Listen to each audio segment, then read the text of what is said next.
Et bonjour tout le monde. Hier, j'ai posé une question à François Legault sur la hausse des loyers. Et comme d'habitude, quand il m'a répondu, il est vraiment déconnecté de la population. Il est déconnecté de 40 % des Québécois et Québécoises qui sont locataires. Écoutez, une augmentation au moins 6 %, c'est énorme. C'est la plus grande augmentation que les gens vont avoir eue de leur vie. Et surtout, la CAQ n'a pas le sens du timing. C'est le pire timing pour permettre une augmentation aussi haute. On a les tarifs de Trump, et là, avec la hausse des loyers, on a les tarifs de Legault. C'est la même chose aussi pour les pertes d'emploi. On commence maintenant à voir l'impact des pertes d'emploi à cause de la situation instable à cause des menaces tarifaires, et on risque aussi d'avoir des pertes d'emploi, et on en a déjà de Legault à cause des services publics. Maintenant, pour le logement, pour revenir à notre solution, nous, on a une solution très, très simple qui a été présentée par Andrés Fontecilla. C'est entre les mains du gouvernement, entre les mains de la ministre de l'Habitation. Elle peut dès maintenant, tout de suite, déposer un projet de loi pour plafonner la hausse à l'inflation, qui est à peu près de 3 %. Ça serait déjà une façon pour le gouvernement, pour M. Legault, d'aider les Québécois dans cette situation économique très instable. Merci, Ruba. Encore une fois, en itinérance, c'est trop peu, trop tard du côté de la CAQ. Qu'on se le redise, plus il va manquer de ressources, plus ça va être difficile dans nos quartiers, plus les gens vont être laissés à eux-mêmes, plus le sentiment d'insécurité va augmenter dans le métro, plus qu'il va y avoir de campements. C'est de même que ça marche, là. C'est normal que nos citoyens sonnent l'alarme. Ça prend plus de ressources, puis plus qu'il va manquer de ressources, plus que la cohabitation va être difficile. Des sommes annoncées au budget d'avril 2024, là, ça va bientôt faire 1 an, bien, ils n'ont pas encore été alloués sur le terrain. Les organismes le disent ce matin, trop peu, trop tard. Les organismes ont levé la main pour près de 92 millions en demande. Le budget, c'est 24 millions. C'est sûr qu'on n'y arrivera pas. C'est sûr qu'on ne réglera pas le problème en prévention en amont, mais la cohabitation, on ne la réglera pas non plus avec le quart du budget qui est demandé par les organismes. Moi, j'ai fait le tour récemment des organismes, des refuges à Montréal. Je les ai toutes faites. Le ministre Carman avait promis 2000 places à Montréal cet hiver. Il est loin du compte, il manque 158 lits actuellement. C'est 158 personnes de plus qui dorment dans la rue, au froid, sans nourriture, sans toit, qui pourraient avoir un toit demain, puis ça pourrait faire une différence. Je ne suis pas en train de dire qu'à 158 de plus, tout va bien, mais je lui demande au moins de rencontrer son objectif minimal. On est au cœur de l'hiver, il fait froid, il y a 158 personnes de plus qui devraient dormir au chaud cette nuit. Je demande au ministre Carman de tenir sa promesse. Êtes-vous découragé à 90 % ou à 10 % aujourd'hui? Découragé, pourquoi? Est-ce que j'ai l'air découragée? Vous êtes derrière les conservateurs? Écoutez, c'est sûr que quand on regarde, par exemple, vous parlez du sondage, c'est ce que je comprends, le sondage, c'est sûr que c'est décevant, mais pas du tout découragé. Pas du tout. Vous le voyez, on est très, très présent sur les enjeux qui sont importants en ce moment pour les Québécois. Dans le contexte actuel, on est le seul parti à l'Assemblée nationale à parler de la crise du logement, à parler de l'augmentation de la hausse des loyers, du TAL. On est le seul à le faire. Et on a plus que jamais besoin, avec Trump, son arrivée, avec son délire sur plein d'enjeux, sur plein de sujets où il veut déstabiliser le monde entier, où il déstabilise le Québec, le Canada. On a besoin plus que jamais d'une voix forte à l'Assemblée nationale, d'une voix Il y a un sondage, il y en a un autre, il va en avoir d'autres. Il va en avoir d'autres. Est-ce qu'il y a une lassitude de la gauche? Moi, ce que je vois, c'est le contraire. Il y a une colère dans la population tellement forte.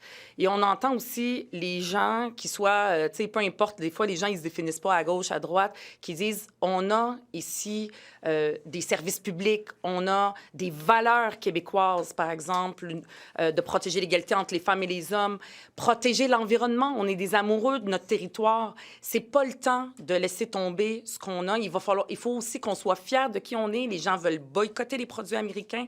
Ils veulent encourager les produits fabriqués ici, l'achat local.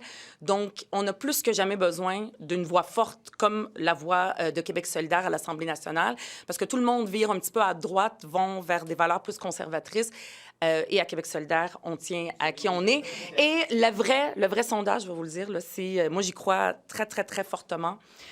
tant et aussi longtemps qu'on reste très focusé sur les priorités des Québécois, ne pas perdre d'emploi dans les services publics, dans la santé, ne pas avoir des augmentations de loyer, tenir fort à nos valeurs d'égalité des chances, de services publics, de protection de l'environnement et non pas faire comme la CAQ qui, tout d'un coup, veut délaisser, veut amener des projets polluants comme GNL Québec. Il faut fermer la porte à ça.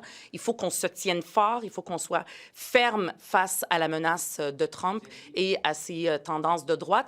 Et le vrai sondage, j'y crois fortement, là, ce n'est pas un slogan, c'est lors de l'élection en 2026. Vous aviez déjà dit que votre parti était la véritable opposition à l'Assemblée nationale. Est-ce que vous prétendez encore que c'est le cas aujourd'hui? Nous sommes la seule opposition parti résolument de gauche à l'Assemblée nationale. C'est différent. Vous avez dit que vous étiez la véritable opposition à Québec. C'est ça que vous aviez dit. Est-ce que c'est encore ça aujourd'hui? Nous nous opposons à ce que M. Legault fait par rapport à la crise du logement. Moi, j'ai posé la question hier à M. Legault et il n'est pas bon. Il n'est pas bon quand il s'agit de logement, quand il s'agit d'habitation. Sa ministre non plus, elle n'est pas bonne.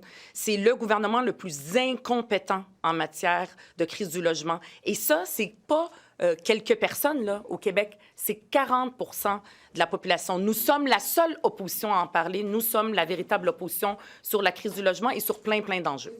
Vous êtes seulement le parti de quelques sujets. On vous demande si vous êtes solution de remplacement du gouvernement. Vous dites que le gouvernement n'est pas bon en logement. Ça ne donne pas l'impression que vous vous cantonnez seulement à certains sujets dans lesquels vous êtes plus confortable? On reste, non, confortable. C'est un thème assez cher à QS, le logement. Mais il y a beaucoup d'autres sujets là, pour lesquels on choisit un gouvernement. Moi, si vous permettez, je vais y aller en tant que leader parlementaire, là. On est très actif sur pas mal plus que le logement. Mon collègue Vincent Marissal talonne le ministre Dubé en santé à tous les jours. Mon collègue Étienne Grandmont talonne la ministre sur le tramway de Québec. Je pense qu'on est pas mal plus que le parti d'un seul sujet. Puis je pense que n'importe qui écoute la période de questions au quotidien voit que l'équipe solidaire a du tonnerre, elle frappe fort. Puis moi, je pense que oui, on la représente encore. Puis toujours l'opposition officielle dans cette assemblée-là. Évidemment, c'est les libéraux qui ont le titre officiel.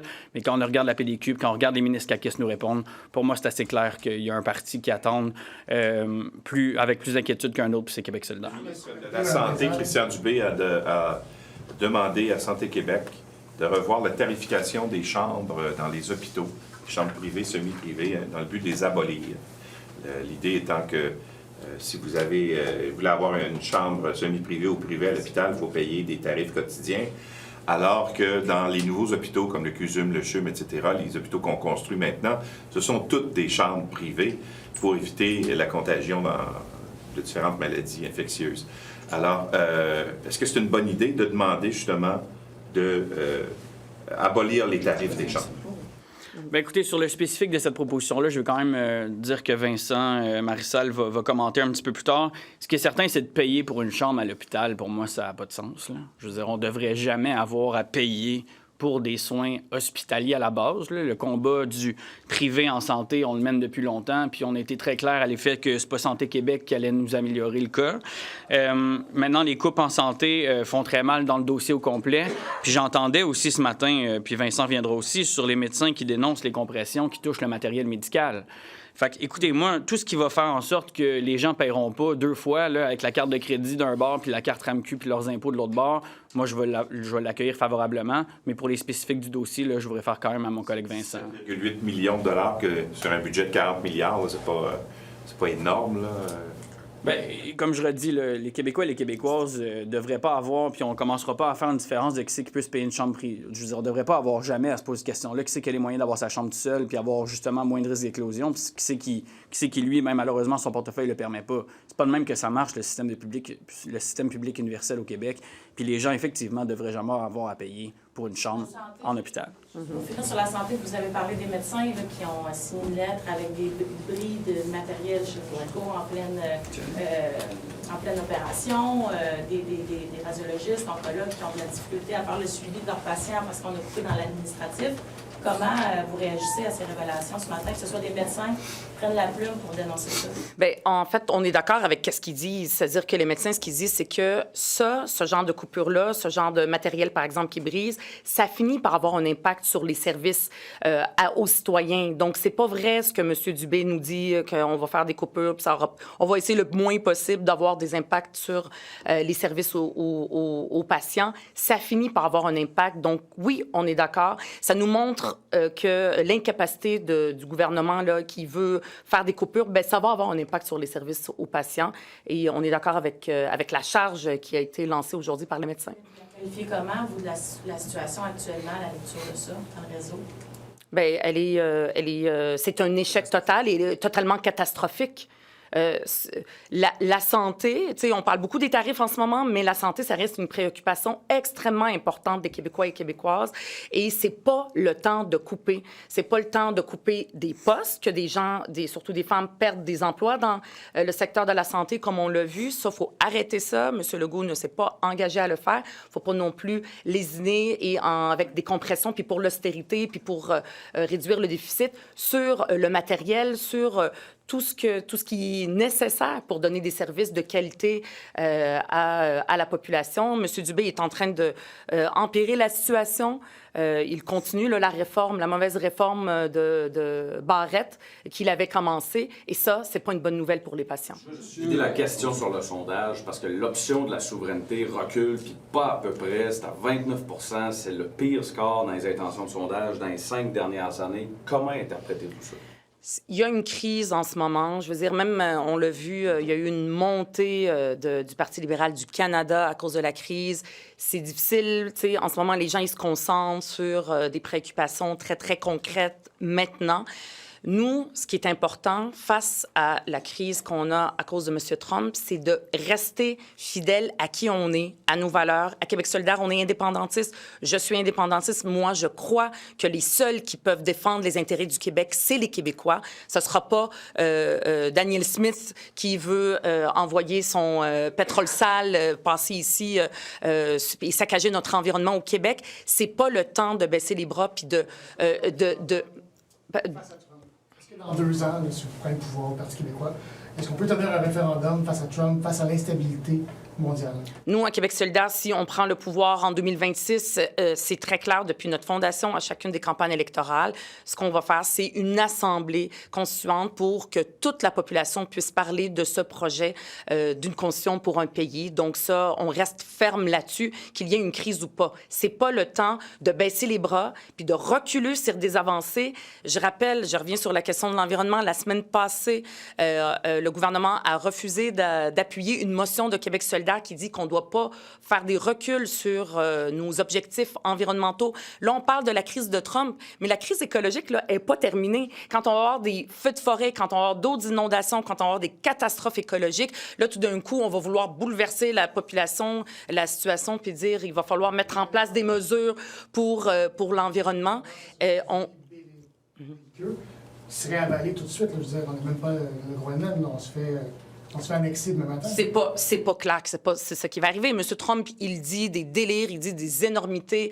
Vous voyez ce qu'il a dit, par exemple, sur Gaza. Après ça, il fait ça pour créer le chaos. Après ça, est-ce qu'il va faire tout ce qu'il va dire? Il faut le prendre au sérieux. Il faut prendre au sérieux, mais c'est au contraire, on n'a jamais autant parlé de l'importance de la souveraineté des nations. Le Canada a jamais été a eu aussi peur pour sa souveraineté territoriale. Et c'est pour ça qu'ils essayent de plaire à Trump du mieux qu'ils peuvent, parce qu'ils ne veulent pas que le Canada devienne un 51e État. Donc, on n'a jamais autant parlé de l'autodétermination des peuples et c'est encore plus d'actualité aujourd'hui. Puis on le voit, là. Bien, en fait, c'est qu'on peut avoir l'idée d'être indépendant. Je ne sais pas pourquoi les gens pensent qu'être indépendant, c'est diriger des murs. Pas du tout. On a des bonnes relations avec nos amis les Canadiens. On va développer ces relations-là encore mieux comme pays indépendant. On a les marchés européens. On a d'autres endroits dans le monde avec qui on va être en contact et en lien avec la population américaine qui est aussi en otage face à M. Trump. Donc, c'est pas vrai de de dire qu'en devenant indépendant, on devient plus faible. Au contraire, on va tisser des solidarités avec d'autres nations dans le monde plus fortes. Aujourd'hui, rencontrer des entrepreneurs industriels qui ont été très liés avec les Américains, c'est une bonne chose. Ils ne sont pas à faire de questions. Il y a une rencontre avec les conseils de la Fédération, puis ensuite ils vont en bourse. C'est une bonne chose. Bien, je comprends que dans la situation actuelle qui est très préoccupante, où est-ce qu'il y a déjà des pertes d'emplois dans certaines industries, qu'il aille rencontrer les gens, rencontrer les entrepreneurs, voir comment les aider. Moi, je l'invite aussi à écouter les travailleurs et travailleuses qui, eux et elles aussi, ont peur de perdre leurs emplois. Donc, c'est important aussi qu'ils les écoutent puis qu'ils voient comment, si les tarifs sont implantés, impliqués, s'il veut offrir une aide, comment est-ce que aussi on peut s'assurer que ces gens-là ne perdent pas leur emploi malgré les aides du gouvernement. Donc, ça fait partie du rôle du premier ministre d'aller à la rencontre des gens dans les régions où est-ce que les gens sont inquiets. Dans le sondage aussi, cette perception-là qu'à Québec solidaire, il y a souvent des conflits en raison de ce que vous avez vécu dans la dernière année. Vous en êtes où dans cette démarche-là collective pour être unis? C'est sûr que l'année 2024 ne nous a pas aidés, mais elle est derrière nous. On s'est ressaisi et, comme vous le voyez, on est très, très focusé. J'arrive jamais à trouver c'est quoi le mot. On est très, très présent sur nos priorités, sur les priorités des Québécois et Québécoises. Puis on est très efficace. Je veux dire, c'est nous qui avons demandé un débat d'urgence et tout le monde était d'accord avec ça parce que la population a besoin de nous voir unis. Donc, c'est derrière nous. Puis moi, je m'attends à ce qu'il n'y ait plus ce genre de situation-là. On va avoir une plus belle année 2025. J'en suis convaincue. On travaille tous pour ça. Tous les députés de Québec solidaire travaillent très, très fort pour ça. La démarche dont vous avez parlé? Ça, c'est des choses qui ont lieu entre nous. Là. Je ne les révélerai pas publiquement. Ça se passe bien. 2025 va être une bonne année pour Québec solidaire. The fact that Mr. Legault will go in Labos this afternoon as workers have temporarily lost their jobs already, is it useful or is it too late? Well, it's important for Monsieur. I understand that Mr. Legault go to see the workers, the people, entrepreneurs that are afraid and they are losing their job. It's important for him to do that, but it's important also to put in place solutions that can help workers in this situation, not only to help the companies and to pray that the money will go to the workers. So it's important for him to listen to them and to put in place good solutions to help our economy and to help workers from not losing their jobs. The fact that in two different polls this morning, we can see that Quebecers reconnect with their pride to be Canadians. How do you react about this? Well, in the poll, I'm not sure this is... And Léger poll going back to the Liberals and Federals. Well, I'm not sure that if we read the poll, it's about like they feel more Canadian. It's only people what they want when there's a crisis is more stability. This is what I understand from the poll. I understand it's Mr. Marissal that will be in the commission today, but when you read what the open letter says about equipment breaking in the middle of an operation, how do you react when you see that kind of, you know, they have to go to write an open letter to feel heard, I suppose? Well, obviously, those cuts have to stop. It's gone way too far. It's impacting so many services, so many people on the ground, and the doctors are feeling they have no other options than to write a letter. It's absolutely catastrophic. We're asking Minister Dubé to stop those cuts in the healthcare services. It's enough. I mean, when we're reading about equipment breaking down during an operation, I mean, can you even imagine being it yourself on that very operation and receiving the minimal services you're requesting and needing? I mean, just thinking about it is absolutely catastrophic. So I'm asking them to put a pause to all this, to reassess everything, and to make sure that they're not moving forward with those cuts. I mean, it can't work that way anymore. You're calling Bill 86 kind of a smoke screen to kind of get around to the cuts and what's going on. Do you agree with that assessment?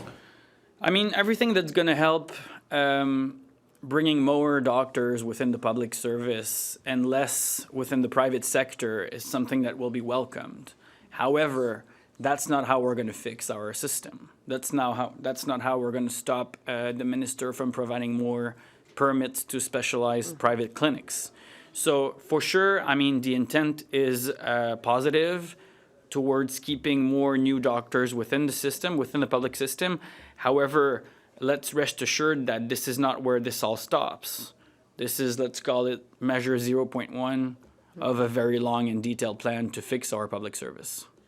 How do you react, that would be my last question, how do you react about the fact that you have a case in Laval where the owner of a building is able to evict people because there is a demolition, so demolition is not protected. Yeah. And you worked so hard on protecting renters. Absolutely. It's unacceptable, so it's important to make sure that these things doesn't happen, and the law doesn't protect people. It protects more the owner, and it's a moyen détourné. Yeah, it's a way to evict people. It's like a loophole. Yeah, it's a hole in the law that this should be changed, and the government should protect people from this type of eviction. And also listen to, say it. Dis-le. Well, just listen to the questions this morning. Yeah, exactly. In the Red Room, and you'll get most of your answers. It must be discouraging to see that it is possible with demolitions. Absolutely, it's a scandal. So we're not going to stop asking questions about this some of these situations, and we'll go Stay tuned. on it. Yeah, stay tuned. Yeah. On va pas tout